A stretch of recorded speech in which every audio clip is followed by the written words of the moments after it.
ஜெபத்துக்கும் பசிக்கும் மிகப்பெரிய தொடர்பு இருக்கிறது. பசியில் இருக்கிறவர்கள் ஜெபத்திலே நேரம் செலவழிக்கிறார்கள். கைதட்டுங்க ஒருவர். ஆமென்.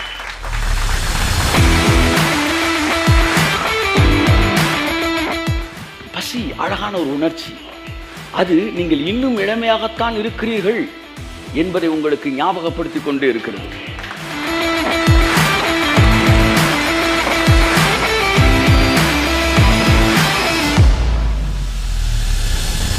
இளமைக்கு நேராய் திரும்புவது, அதுதான் பைபிள் நம்மளை அழைக்குது. ஆனால் முதுமை என்பது ஒரு it is not a blessing. முதிர்ச்சி பிளெஸ்ஸிங் எழுதி வச்சுக்காங்க, முதுமை பிளெஸ்ஸிங் கிடையாது.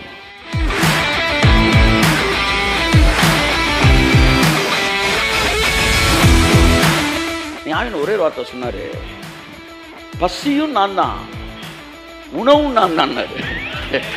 such a wonderful God. அவர் தான் நம்ம பசி, அவர் தான் நம்ம உணவு. ஜெபத்தை பற்றி நாம் தொடர்ந்து பார்த்து கொண்டு வருகிறோம். ஜெபிக்க முடியாததன் காரணம் அப்படின்னு ஒரு விஷயத்தை பார்க்க போகிறேன். பசி ஆரோக்கியத்தின் அடையாளம் என்கிற தலைப்பில் இன்றைக்கி நான் பேச விரும்புகிறேன். எல்லாம் சொல்லுங்கள், பசி. ஆமென். பசி எல்லாம் சொல்லுங்கள். பசி ஆரோக்கியத்தின் அடையாளம். கை தட்டுங்க ஒருத்தவருக்கு. ஆமென். என்னைக்கு பசி குறையுதோ அன்னைக்கு உங்களுக்கு வயசாக ஆரம்பிச்சிருச்சுன்னு அர்த்தம். என்னைக்கு ஆவிக்குரிய வாழ்க்கையிலையும் பசி குறையுதோ அன்னைக்கு உங்கள் வளர்ச்சி நிற்குதுன்னு அர்த்தம். ஆவிக்குரிய வாழ்க்கைக்கும் வளர்ச்சிக்கும் மிகப்பெரிய ஒரு ரகசியம் என்னன்னா பசி. எல்லாம் சொல்லுங்கள், பசி. பசி என்பது ஒரு மிகப்பெரிய ஆசீர்வாதம். நீங்கள் தேவனோடு உண்மையில் தொடர்புடையவர்களாக இருப்பீர்கள் என்றால் உங்கள் பசி நாளுக்கு நாள் கூடிக்கொண்டே இருக்கும். கையை தட்டுங்க ஒருத்தர். ஆமென். Praise God. எப்போ ஜெபம் குறையுதுன்னா, இந்த பசி குறையுது பார்த்தீங்களா, அப்போ ஜெபம் குறையுது, ஸ்பிரிச்சுவல் ஆக்டிவிட்டீஸ் குறையுது, தேவனோடு இருக்கிற உறவு குறையுது. எப்போ இந்த பசி கூடுதோ அப்போல்லாம் கடவுளோடு இருக்கிற உறவு கூடுது பாருங்கள். இதான் பைபிள் மயக்கம் அப்படின்னு சொல்லுது. என்ன மயக்கம்? அதுக்கு பேர் ஐஸ்வர்யத்தின் மயக்கம். அதை பற்றி நான் பேசுகிறேன் பின்னாடி. ஐஸ்வர்யத்தின் மயக்கம். இப்போ இந்த ஐஸ்வர்யத்தை பற்றி நான் நிறையா பேசுகிறேன். அதில் நெகட்டிவாக நீங்களும் பேசுகிறது இல்லையா அப்படின்னு கேட்டால், பைபிளில் ஏறக்குறைய 1200க்கு மேலாக பணத்தை பற்றிய பைபிள் பேசியிருக்கு. புதிய ஏற்பாட்டிலையும் வசனங்களை பற்றி 1200க்கு மேலே பைபிள் வந்து இதை பற்றி, பணத்தை பற்றி பேசுது. இயேசு பரலோகத்தை பற்றி பேசியதை விட கொஞ்சம் நெஞ்சு வெளியே வர்றவங்களாம் வந்து இருதய பலவீனமானவங்களாம் கொஞ்சம் வந்து ஆமாம் காதை பொத்திக்காங்க. ஏன்னா ஸ்தேவான் பிரசங்கிக்கும் போது காதை பொத்திக்கிட்டாங்களாம், கேட்கவே மாட்டோன்னு அந்த செய்தின்னு. அது பரிசேயத்தின் ஆவி அது. ஸோ நிறையா பேர் நம்ம காதை பொத்திக்குவாங்க, கேட்க மாட்டோம் அப்படின்னா வந்து அந்த கேரக்டரை வந்து கனெக்ட் பண்ணிக்கணும், அவன் யார் அப்படின்னு. இப்போ இயேசு பரலோகத்தை பற்றி பேசியதை விட பணத்தை பற்றி பேசியது அதிகம். அப்போ என்ன சொல்ல வரீங்க சார்? பணம் ரொம்ப தேவை, பணம் முக்கியம், பணம் அப்படி பேசினாரா? அதை மட்டும் பேசலை. பணத்தை பற்றி பேசினார்னா பணத்தை சம்பாதிக்கிற பற்றி மட்டும் பேசலை, பணத்தை எப்படி சம்பாதிக்கணும், பணத்தை எங்கே வைக்கணும், கையை தட்டுங்க, பணத்தை எப்படி டீல் பண்ணணும், பணத்தில் எவ்வளோ உண்மையாக இருக்கணும், ஊழியத்தில் எப்படி, அதாவது பணத்துக்காக செய்கிற வேலைகளில் எப்படி உண்மையாக இருக்கணும், பிஸ்னஸில் எப்படி, எல்லாத்தையுமே பணம் கனெக்ட் பண்ணி பைபிள் மட்டும் 1200 வசனத்துக்கு மேலே பேசுதான் த ஹோல் பைபிள். புதிய ஏற்பாட்டில் இயேசு பணத்தை பற்றி அதிகமாக பேசியிருக்கிறார். அப்போ நான் ஐஸ்வர்யத்தை பற்றி பேசுகிறேன் அப்படின்னா, ஐஸ்வர்யம் ஒரு ஆசீர்வாதம் என்பது மட்டுமல்ல, ஐஸ்வர்யத்தை சரியாக கையாளவிட்டால் வருகிற ஆபத்தையும் சேர்த்து நான் பேசுகிறேன். ஸோ ஐஸ்வர்யன்ற பெரிய சப்ஜெக்டில் ஐஸ்வர்யத்தின் ஆபத்துகள்னு ஒரு லிஸ்ட்டை எடுத்துருக்கிறேன். அதில் ஒன்று ஐஸ்வர்யத்தின் மயக்கம். ஐஸ்வர்யம் வந்து ஒரு மயக்கம் வரும், பசி என்ன செய்யும், போகும். அது யாருக்கு அந்த மயக்கம் வரும் அப்படின்ற பேசுகிறேன். எல்லாருக்குமே வராது. கையை தட்டுங்க தான் இருக்குது. 16 வயசில் எனக்கு பயங்கர பசி இருந்துச்சு. ஊழியத்துக்கு வரும்போது என்னுடைய திட்டமே, என்னுடைய மிகப்பெரிய கோலே இந்த சாந்தி நகரில் இருக்கிற ராணி மஹால்னு ஒரு 80 பேர் உட்கார்ற ஒரு மஹால் இருக்குது. அந்த மஹால் நிறைய ஆளை நிரப்பிடணுன்ற என் வாழ்க்கையில் மிகப்பெரிய கோல். அந்த மஹாலில் கூட்டம் நடத்தணும். அந்த 80 பேர் நடத்திட்டா ஒரு பெரிய கூட்டம் நடத்தணும், ஒரு திருப்தி. பசி விடலை. அதுக்கப்புறம் என்ன ஆச்சு, ஒரு பெரிய ஹாலை பிடிச்சி 250 பேர் 300 பேர் அப்படின்னு நடத்த ஆரம்பித்தோம். அதை வாரந்தோறும் நடத்த ஆரம்பித்தோம். அப்புறம் 300 பேர் பத்தலைன்னு ஒரு பெரிய ரைஸ் மில்லை பிடிச்சோம். ரைஸ் மில்லில் ஒவ்வொரு வாரமும் ஒரு 600 பேருக்கு மேலே சேர்ஸு 600 பேரும் ஃபில் ஆயிடுவாங்க. வாரம் நடக்கும். ஓப்பன் கிரவுண்டில். அதுக்கப்புறம் இது பத்தலை, பசி என்ன செய்யலை, அடங்கலை, பசி கூடுது. திரும்ப என்னடா இருக்குது மதுரையிலே பெரிய கிரவுண்டு எதுனா சார், இந்த தமுக்கம் பக்கம் இருக்குது சார் கிரவுண்டு, அங்கே தான் டிஎல் ஆஸ்மான் வருவார், அங்கே தான் டிஜிஎஸ் தினகரன் வருவார், அங்கே தான் பால் தினகரன் வருவார், அதுதான் இந்த biggest hall. I am not talking about ground, hall. அந்த ஹாலில் வந்து நடத்தணுன்னு அந்த ஹாலுக்கு என்ட்ரு ஆகிறோம். என்ட்ரு ஆனால் ஓவர்ஃப்ளோ ஆகுது. தமிழ்நாட்டின் மிகப்பெரிய தீர்க்கதரிசி ஒருத்தரோட பேசிட்டு இருக்கும்போது ஃபோட்டோ பார்த்துட்டு சொல்கிறாரு, இவ்வளோ பேர் வந்தாங்களான்னு கேட்டார். இவ்வளோ பேர் தான் வந்தாங்க, வர்றாங்க. ஒரு மனுஷனோடு தேவன் இராவிட்டால் இவ்வளோ பேர் வரமாட்டாங்க அப்படின்னாரு. நான் அந்த தேவனுடைய வார்த்தையாகவே எடுத்துக்கிறேன். என் அன்புக்குரியவர்களே, பசி அடங்குச்சா? அடங்கலை. வருஷத்துக்கு ஒரு கூட்டம் நடக்கும் அங்கே மதுரையில், எல்லா பாஸ்டரும் சேர்ந்து நடத்துவாங்க. அதை நான் ஒரு சிங்கிள் மேனாக நடத்தியிருக்கிறேன். பசி அடங்கலை. என்ன பண்ணிட்டேன், மாதத்துக்கு ஒரு கூட்டமாக கன்வெர்ட் பண்ணிட்டேன். அன்றைக்கி தான் பிரச்சனை ஆரம்பமாகுது. மாதம் மாதம் கிரவுண்ட் மீட்டிங்கை போட்டால் எப்படி இருக்கும்? முதல் கேள்வி, இவனுக்கு பணம் எங்கேருந்து வருது அப்படின்றது. பணம் எங்கேருந்து வருது? எவன்ட்டெல்லாம் பிரெட் இருக்கோ அவனுக்கெல்லாம் பட்டர் தடவை கடவுள் ரெடியாக இருக்காரு. எவனுக்கு திட்டம் இருக்கோ அவனுக்கு பணம் கொடுக்க பரலோகம் ரெடியாக இருக்கு. ஆகவே திட்டங்கள் வைத்திருக்கிறவர்கள். ஆனால் அடிக்கடி சொல்லி எனக்கு இன்னைக்கு ஒரு வேன் தேவைன்னா வேன் தந்துடுவார். ஃப்ளைட் எனக்கு தருவார்னு எதிர்பார்க்க மாட்டேன். ஆனால் என்னைக்கு எனக்கு ஃப்ளைட்டு தேவையோ, ப்ரைவேட் ஜெட்டு தேவையோ, அன்றைக்கி எனக்கு ப்ரைவேட் ஜெட்டு வரும். இயேசுவின் நாமத்தில். உண்மைக்கே இன்றைக்கே இல்லை அப்படின்னு நான் சொல்லவா? உண்மைக்கே இன்றைக்கே இல்லைன்னா இன்றைக்கி எனக்கு தேவையில்லை. ஒரு நாள் கார் எனக்கு வாங்கு, நான் வேணும் நான் நினைக்காதப்ப கார் வந்திருந்தாலும் எனக்கு வைக்கிறதுக்கு எனக்கு ஷெட் இல்லை. காரை நிப்பாட்ட கூட எனக்கு இடம் இல்லை. ஏன்னா வீடே கார் ஷெட் லெவலில் தான் இருக்குது. ஒருவேளை காரை நிப்பாட்டினா எங்கள் தெருவே மறைக்கும். அப்படி தான் எங்கள் தெருவே இருக்குது. எனக்கு கார் அப்போ தேவையில்லை. அதனால் நான் காரை நானும் கேட்கல, அவரும் எனக்கு கொடுக்கல. ஆனால் என்னைக்கு எனக்கு கார் தேவைன்னு வந்துச்சோ அன்னைக்கு கார் வந்துருச்சு. அது உண்மைன்னா எனக்கு ஜெட்டு தேவைன்னா ஜெட்டு வந்துடும். நீ 100 டிரான்ஸ் படம் எடுத்தாலும் என் தலை முடியல ஒன்று கூட நீ பிடுங்க முடியாது. நீ 1000 டிரான்ஸ் படம் எடுத்தாலும் நாங்கள் டிரான்ஸ் இல்லை, நாங்கள் டிரான்ஸ்பிகரேஷன் அங்கே இருக்கிறோம். நாங்கள் ஞானமானது அதன் பிள்ளைகளால் நீதி உள்ளது என்று ஏற்றுக்கொள்ளப்படும். ஞானம் வந்து எல்லாரும் ஏற்றுக்க மாட்டாங்களாம், அதனுடைய பிள்ளைகள் ஏற்றுக்கிறோமா. இயேசு சொன்னார், நல்லா கவனிங்க, யோவான் சனகன் சாப்பிடாம வந்தான். அதுக்கு என்ன சொன்னீங்க? அவன் பிசாசு பிடிச்சவன்டா. இங்கே பாரு வெள்ளை ஜிப்பாவை போட்டுன்னு கேலி பண்ணீங்க. ஏய், இதே உலகத்தாண்டால்ரா கேலி பண்ணீங்க. நீங்கள் கேலி பண்ணீங்களே. ஜிப்பாவை போட்டு திடுறாங்க, மீசை எடுத்துட்டு திடுறாங்க, செருப்பு போடாமல் திடுறாங்க. அப்புறமேட்டு வேறு என்ன சொன்னீங்க? வந்து அவங்க கூட சேர்ந்த கழுத்தில் கார்ந்து இருக்கிறத கழட்டி விட்டுருவாங்க. நாட் ஓன்லி சிபிஎம், எல்லா பெண்டிகாஸ்ட்லையும் கேலி பண்ண, வந்து எங்களை பார்த்து கேலி பண்ண. இன்னைக்கு என்ன சொல்கிற? ப்ரைவேட் ஜெட்டு வச்சுருக்காங்க. தட்டு கைய. அப்போ ஏன் சொல்கிறாரு? நீ வந்து சாப்பிடாம வந்தான் யோவான் ஸ்நானகன், அவனை பார்த்து அவன் பிசாசு பிடிச்சவன. நான் சாப்பிட்றலாம் வந்தேன். மனுஷகுமாரன் போஜனபானம் பண்ணுகிறவராய் வந்தார். அவரை பார்த்து என்ன சொன்ன? போஜன பிரியன், மதுபான பிரியன் அப்படின்னு. இப்போ அடுத்த மேட்டருக்கு போகிறக்குள்ள எனக்குள்ள ஒரு சின்ன ஒரு டிப்ஸ் கொடுத்துட்டு போகிறேன். அப்போ இந்த சாக்ரிஃபைஸை பேசுகிறவங்கலாம் யோவான் ஸ்நானகன் சீஷர்கள், ப்ராஸ்பெரிட்டி பேசுகிறவங்களாம் இயேசுனார் சீஷர்கள். அப்படி டிப்ஸை கொடுத்துட்டு அப்படியே உள்ளே போவோம் நம்ம அடுத்து. இப்போ இயேசு என்ன சொல்கிறாரு? ஓன்ட்டெல்லாம் நல்ல பேர் வாங்க வேண்டிய அவசியம் எங்களுக்கு இல்லை. நீ எப்பேற்பட்ட ஆளுடா, உங்களுக்கு குழல் ஊதினோம் கூத்தாடலை, உங்களுக்கு புலம்புனோம் நீ மாரடிக்கலைன்னு குறை சொல்கிற ஆள். டே, நீ குறை சொல்லணும்னு முடிவு எடுத்துட்டடா. நான் ட்ரெஸ்ஸு வந்து ஏழ்மையாக வந்தா உனக்கே கடவுள் காசு தரல, எங்களுக்கெல்லாம் என்னடா பேசுகிறேன்னு சொல்லுவேன். ஆனால் ஊழியக்காரன் ஆசீர்வதிக்கப்பட்டா, ஸோ இவர்கள் எல்லாம் இப்படி பேசிக்கிட்டே இருப்பாங்க. கடைசியாக ஒரு ஸ்டேட்மெண்ட்டை கொடுக்குறாரு, ஆனாலும் ஞானமானது அதன் பிள்ளைகளால் நீதி உள்ளதென்று ஏற்றுக்கொள்ள கையை தட்டு. அப்போ இன்னைக்கு நான் ப்ராஸ்பெரிட்டி பேசுகிறேன்னா எல்லாரும் ஏற்றுக்க மாட்டாங்க.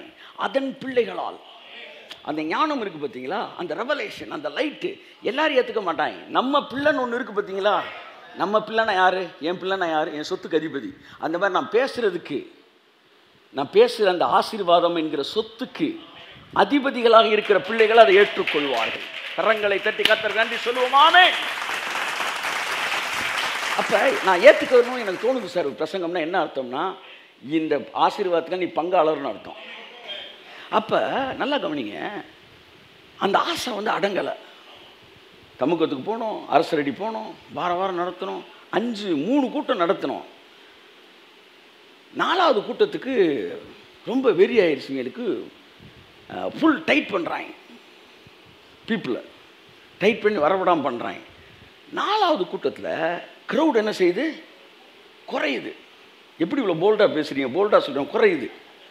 ஏன்னா எனக்கு தெரியும், எங்கெல்லாம் வந்து எண்டுன்னு அவன் நினைக்கிறானோ அது பெண்டுன்னு எனக்கு தெரியும். கை தட்டுக்கிறது ஆமே. They thought that it was an end, but I only know that it was a bend. அது வரைக்கும் வெறும் 1000, 500, 1000கள், 2000, 3000ன்னு லைவில் உசுரை கொடுத்து நேரடியாக நடத்தி கொண்ட கூட்டத்திலேருந்து தேவன் அப்படியே மீடியாவுக்கு தூக்குறாரு. கைத்தட்டு கொண்டு வருது. மீடியாவுக்குள்ளே வந்ததுக்கப்புறம் இருக்கிற இடத்துல இருந்து லட்சங்களுக்கு ஆசீர்வாதமாக மாத்திரம். நேற்று பார்த்தேன், இது வரைக்கும் ஹோல் வியூவர்ஸ் எத்தனை? 1,20,00,000 தாண்டிட்டோம். நம்ம 1 கோடி பேருக்கு மேலே தாண்டிட்டோம். எங்கேருந்து? ஆணியூர்லேருந்து. ஏன் சார் நீங்கள் வெளிநாட்டுக்கெலாம் கூப்பிட்டா போக மாட்டேன்றீங்க? அதாவது இப்போ இன்னைக்கே நான் போகிறேன்னா போகலையான்றது என்னை கூப்பிட்ட பாஸ்டர்ஸுக்கு தெரியும், என் கூட இருக்க ஆட்களுக்கு தெரியும். நான் அப்ராடு போகும்போது லோக்கல் பாஸ்டர் ஆகிடுறேன், ஆனால் மதுரையிலேருந்து நான் இன்டர்நேஷ்னல் பாஸ்டர் ஆகிடுறேன். So holy spirit wants me to be here and preach the word of God. So நல்லா கவனிங்க, பசி என்ன செய்யலை? அடங்கலை. யூடியூப்பில் பேசணும், அடங்கலை. அடுத்து இப்போ தனியாக வந்து என்ன செய்கிறோம்? சேனல் ஆரம்பிக்கிறோம். அது என்ன செய்ய போகுது? தமிழ்நாடு ஃபுல்லாக போக போகுது. அடங்கும்னு நினைக்கிறீங்க? அடங்காது. அடுத்து சேட்டலைட்டாக மாறும். அங்கே அடங்குமா? அடங்காது. ஓன் சேட்டலைட்டுக்கு போகும் அது. அடுத்து பிளாட்ஃபார்ம், வாட் இஸ் ஓடிடி பிளாட்ஃபார்மா, அங்கே போயிடும். இது அடங்காது. அடுத்து படம் எடுப்போம், அடங்காது. நான் பைக்கு கூட இல்லாதப்ப எனக்கு இருந்த பசி நாளைக்கு பிரைவேட் ஜெட் வந்தால் கூட அடங்காது. ஏன்னா என்னுடைய பசி ஐஸ்வர்யம் அல்ல, என்னுடைய பசி தேவனுடைய ராஜ்யம். தேவனுடைய ராஜ்யம். இப்போ ஐஸ்வர்யம் தான் பசின்றவங்க எல்லாம் ஒரு குறிப்பிட்ட லெவல் வரைக்கும் கூடயே ஓடி வருவாங்க. அவங்களும் ஊழியக்காரங்க மாதிரியே இருப்பாங்க, வந்துக்கிட்டே இருப்பாங்க, ஓடிக்கிட்டே இருப்பாங்க. ஸோ இவங்களும் ராஜ்யத்தை தான் ஓடுறாங்கன்னு நினச்சிக்கிட்டே இருக்கும். ஒரு லெவலில் ஐஸ்வர்யம் வந்த உடனே அவனுக்கு பசி தீர்ந்துடும். ஏன்னா மனசுக்குள்ளே இருந்த பசி அதுதான்.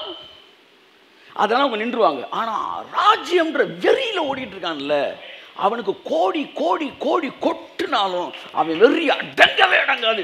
தேவனுடைய ராஜ்யத்தை ஸ்தாபிக்கும் வரை இந்த பசி தான் இயேசுக்குள்ள இருந்துச்சு.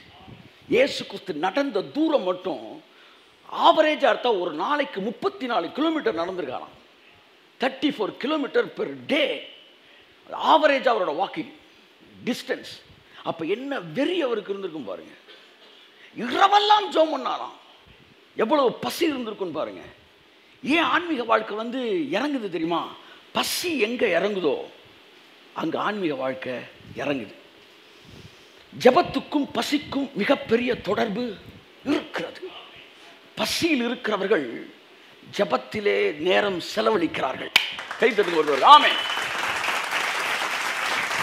உங்கள் ஜெபத்தை குறைப்பதற்கு பிசாசு பசியின்மையை உங்களுக்கு ஏற்படுத்துகிறாங்க. ஸோ நல்லா கவனிங்க. முன்னாடி மாதிரி எனக்கு இப்போ ஜெபம் இல்லை சார்னா எங்கேயோ உங்களோட பசி தீவனம் அற்று போயிருக்கிறது. இன்னைக்கு இந்த பசியை பற்றி உங்கள்கிட்ட நான் கொஞ்சம் நேரம் பேச விரும்புகிறேன். ஜெபம் பாகம் 7. பசி ஆரோக்கியத்தின் அடையாளம். கையெழுத்துங்க ஒருத்தர். ஆமென். Praise God. ஸோ இந்த பசி வந்து என்ன செய்யுது? நமக்குள்ளே இருக்க டென்ஸில் பேசுகிறோம், ஜோம் பண்ணுறோம், வந்து ஊழியம் பண்ணுறோம், நைட் அண்ட் டே என்ன செஞ்சுக்கிட்டு இருக்கிறோம், வந்து வேலை பார்க்குறோம். ஊழியத்தில் பண்ணுறவங்களை பற்றி பேசுகிறேன். இந்த பசியில் 3 வகையான பசி இருக்குது, நான் சொல்கிறேன். அதுக்கப்புறம் வயிற்று பசி, உடல் பசி, ஆன்மீக பசி, உலக பசி, 4 வித பசிகள் இருக்கிறது. இப்போ நம்ம வந்து பசியை பற்றி லைட்டாக பார்ப்போம். உங்கள் எல்லாருக்குள்ளே இருக்கிற பசியை கர்த்தர் இந்த இரவு என்ன செய்வாராக? கிளறி விடுவாராக. ஆமென், ஆமென். கிளறி விடுவாராக. கழுகு தன்னுடைய கூட்டை என்ன செய்யுமா? கலைக்கும், கிளறுமா. கிளறி அந்த டிஸ்கம்ஃபர்ட் ஃபீல் ஏற்படுத்தும். எனக்கு காலையில் நான் வந்துக்கிட்டு இருக்குமா ஆமென் சொன்னார். பசி ஒன் ஆஃப் த பெஸ்ட்டு ஒரு ஃபீலிங். உடம்புல பசி வருதில்ல, அதுதான் உங்கள் உடம்புலே ரொம்ப அழகான உணர்ச்சி. அதை கொஞ்ச நேரம் அப்படியே விடணும். நம்ம டபக்குன்னு எதையோச்சும் போட்டு 4 நாயர்கடை பண்ணை போட்டு அமுக்கிடுறீங்க. அமுக்கின உடனே இந்த பசியில் எல்லா ஆர்கனும் அப்போ தான் வேலை பார்த்துக்கிட்டு இருக்கு. இது கிட்னி வந்து, அதாவது ஒரு ரூமை க்ளீன் பண்ணிட்டோம்னா அந்த ரூம் க்ளீன் ஆயிடுச்சுன்னா அடுத்து ஆட்டோமேட்டிக்காக நம்ம மனசு என்ன செய்யும், அடுத்த ரூமை க்ளீன் பண்ண போகும். ஆனால் இந்த ரூம்லேயே குப்பையை போட்டுக்கிட்டே இருந்தால் அந்த ஒரு ரூமையே க்ளீன் பண்ணிகிட்டு இருப்போம். இந்த வயிற்றில் சாப்பாடை போட்டுக்கிட்டே இருந்தோடனே இந்த ஆர்கன் எல்லாம் இந்த வந்த சாப்பாடை கரைச்சி விடுறதுலே நேரம் செலவழிக்குது. அதனால் கண்ணை போய் ஒரு தடவை வந்து ஓவர் ஆயில் பண்ண வந்து காதை ஒரு தடவை போய் சர்வீஸ் பண்ண. இதுக்கு இந்த ஆர்கன்ஸுக்கு நீங்கள் விடுறதே கிடையாது. நீங்கள் சாப்பிட்டதில் இருக்கிற விஷயத்தை பிரிக்கிறதுக்கே கிட்னிக்கு நேரம் சரியாக போயிடுது. உங்கள் சட்னியை வந்து தேங்காய் சட்னியை வந்து பிரித்து போடுறதுக்கே கிட்னிக்கு வேலை சரியாக இருக்குது. ஒரு நேரம் சாப்பிட்றாங்கன்னு கிட்னி என்ன செய்யுது, ஆஹா இன்னைக்கு தேங்காய் சட்னி வரல, இட்லி வரல, என்ன செய்யலாம், ரத்தத்தை சுத்திகரிப்போம் அப்படின்னு சுத்திகரிக்குது. கையை தட்டு. அப்போ அதுக்கு கொஞ்சம் கேப்பு விடணும். கேப்பு விட்டிங்கன்னா எல்லா ஆர்கனுமே இப்போ எக்ஸ்ட்ரா ஒர்க் இல்லைன்னு பழைய இருக்கிற விஷயத்தை ரெனியூ பண்ணுது. அப்போ பசி வந்து பாடியோட இளமை என்ன செய்யுது, அப்படியே ரெனியூ பண்ணுது. ஒரு மனுஷன் உயிர் வாழ்றதுக்கு ஒரு நேரம் நல்லா சாப்பிட்டா போதுன்றாங்க. That is what nourishing food, வந்து நீடட் ஃபுட்டு. இந்த ப்ளீஸிங் ஃபுட்டுன்றது தான் இப்போ நம்ம சாப்பிட்டுக்கிட்டு இருக்கிறோம். ஃபுட்டில் வந்து நிறையா ஃபுட்டு சொல்கிறாங்க. அந்த மாதிரி வந்து நம்ம வந்து பாடிக்கு தேவை ஒரு நேரம் சாப்பிட்டாலே நல்ல. அப்போ அந்த பாடி ஒரு பசியிலே இருக்கும்போது உங்கள் இளமை என்ன செய்கிறதுனா அப்படியே ரெனியூ ஆகிட்டே இருக்கு. பசி அழகான ஒரு உணர்ச்சி. அது நீங்கள் இன்னும் இளமையாகத்தான் இருக்கிறீர்கள் என்பதை உங்களுக்கு ஞாபகப்படுத்தி கொண்டு இருக்கிறது. நான் சரீர பசியை பற்றி சரீரத்தில் இருக்கிற வயிற்று பசியை பேசுகிறேன். பாருங்கள், எல்லா பசியுமே உடல் பசி, வயிற்று பசி, இது ரெண்டுமே இளமையில் இருக்கணும் தான் வருது. வயசாகி போச்சுன்னா உடல் பசியும் வர்றதில்லை, வயிற்று பசியும் வர்றதில்லை. அப்படின்னா வயசாயிருச்சுன்னு அர்த்தம். ஆனால் இளமையாக இருந்தால் அந்த வயிற்று பசி என்ன செய்கிறது, எடுக்கிறது. அந்த வயிற்று பசி வந்து அதை கொஞ்சம் நேரம் அப்படியே விடணும். விடும்போது என்ன செய்யுது, உங்கள் பாடியவே ரெனியூ பண்ணிகிட்டு இருக்காது. இதைத்தான் இயேசு சொன்னார். லூக்கா 6ஆம் அதிகாரம் 21ஆம் வசனம் வாசிப்போம். இப்பொழுது பசியாய் இருக்கிற நீங்கள் பாக்கியவான்கள், திருப்தி அடைவீர்கள். இப்பொழுது அழுகிற நீங்கள் பாக்கியவான்கள், இனி நகைப்பீர்கள். கையை தட்டுங்க ஒரு தடவை. ஆமென். பசியாய் இருக்கிறவர்கள் பாக்கியவான்கள். கையை தட்டுங்க ஒரு தடவை. ஆமென். Praise God. இங்க எந்த பசியை தேவன் பேசுறாரு, ஆன்மீக பசியை பேசுறாரு. அந்த பசி இருக்கு பார்த்தீங்களா, அந்த பசி இருந்துச்சுன்னா நீங்க ஆசீர்வதிக்கப்பட்டவர்கள். என்றைக்கு ஜெபம் குறைந்தது, என்றைக்கு வேத வாசிப்பு குறைந்தது, என்றைக்கு ஒரு ஊழியனுடைய வாழ்க்கையில ஊழியம் குறைந்தது, பசி குறைந்ததுனாலே இன்னும் தேவை இன்னும் தேவை இன்னும் தேவைன்னு ஊழியக்காரன் பேசிக்கிட்டே இருந்தான்னு வச்சுக்காங்களேன், அவனை புரிஞ்சுக்கிறாதவன்லாம் அது சரியில்லாத ஊழியம்னுவான். ஆனால் பைபிள் அவன் தான் சரியான ஊழியக்காரன். ஏன்னா போட்டதெல்லாம் செரிச்சுக்கிட்டே இருக்கிறான். இப்போ கொடைக்கானலில் ஒரு பெரிய வந்து கேம்ப் சைட்டு, கொடைக்கானல் ஒன்று பிளான் பண்ணுறோம். அதுக்கு லேண்டுக்கு நான் ஜனங்கள்கிட்ட வரப்போகிறது கிடையாது, பில்டிங்க்கு தான் நேராக வரப்போகிறேன். லேண்டுக்கு வந்து மினிஸ்ட்ரி அது தன்னுடைய வேலையை அது பார்த்துக்கொள்ளும், சட்டம் தன் கடமையை செய்யும் மாதிரி அது பார்த்துக்கிறோம். ஏன்னா ஏற்கனவே லேண்டுக்குன்னு பேசிட்டோம், அதனால் 2ஆம் மாதிரி லேண்டுக்கு போகிறல. இப்போ கொடைக்கானலில் வந்து இன்டர்நேஷ்னல் பீப்புள் வர்றதுனால அங்கே வந்து ஒரு பெரிய வந்து கேம்ப் சைட்டு வந்து ரெடி பண்ண போகிறோம்.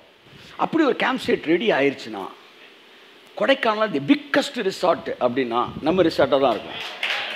ஆமென். இப்படி தொடர்ந்து அடுத்து அடுத்து அடுத்து உங்கள் பசி போயிட்டே இருந்துச்சுன்னா நீங்கள் சரியாக ஆரோக்கியமான ஊழியத்தில் இருக்கிறீர்கள்னு அர்த்தம். ஷபராபாலாதிரமேன. பசியாக இருக்கிறவர்கள் பாக்கியவான்கள், அவர்கள் திருப்தி அடைவார்கள். பசி என்பது ஆரோக்கியத்தின் அடையாளம். உங்கள் வாழ்க்கையிலே ஆன்மீக பசி பெருகும்போது அது ஜெபத்திற்குள் உங்களை வழிநடத்துகிறது. நீங்கள் இன்றைக்கி ஜெபத்தில் குறைஞ்சிருக்கீங்கன்னா ஒரே ரீசன், உங்களோட பசி என்ன செஞ்சிருச்சு, அப்படியே குறைஞ்சிருச்சு. இப்போ பைபிள் வந்து என்னவா, சாப்பாடு அப்படின்னு இருக்கு, ஆவியானவர் தண்ணீர் அப்படின்னு இருக்கு, வசனம்தான் பசியாற்றும் உணவு, பிரசனம்தான் தாகம் தீர்க்கும் தண்ணீர். அப்போ இயேசு சொன்னார், மார்க்கில் வேற மாதிரி சொல்கிறார் அழகா, மத்தேயுல நீதி நிமித்தம் பசி தாகம் உடையவர்கள் பாக்கியவான்கள், அவர்கள் திருப்தி அடைவார்கள். நீங்கள் நிறைய பேருக்கு இந்த கிட்னி பிரச்சனை வந்தாலும், சுகரு, ஒரு சில வியாதிகளுக்கு, மஞ்சள் காமாலை, இப்படி சில வியாதிகள்லாம் இருக்குது. இதெல்லாம் வந்துருச்சுன்னா முதல் தாக்குதல் என்னவா இருக்கும்? பசிக்காது. இப்போ நிறைய பேருக்கு மஞ்சக்காமலை வந்திருக்கு, ஆவிக்குரிய மஞ்சக்காமலை. அதனால் பசி எடுக்க மாட்டேங்குது. பசி எடுத்தால் தேவனுடைய வார்த்தையை, அப்பத்தை என்ன செய்ய ஆரம்பிப்போம்? நிறையா சாப்பிட ஆரம்பிப்போம். ஒரு காலத்தில் அவ்வளோ சாப்பிடுவேன் சார், இவ்வளோ சாப்பிடுவோம் சார் அப்படின்னு சொல்கிறீங்களே, பசி இருந்துச்சு.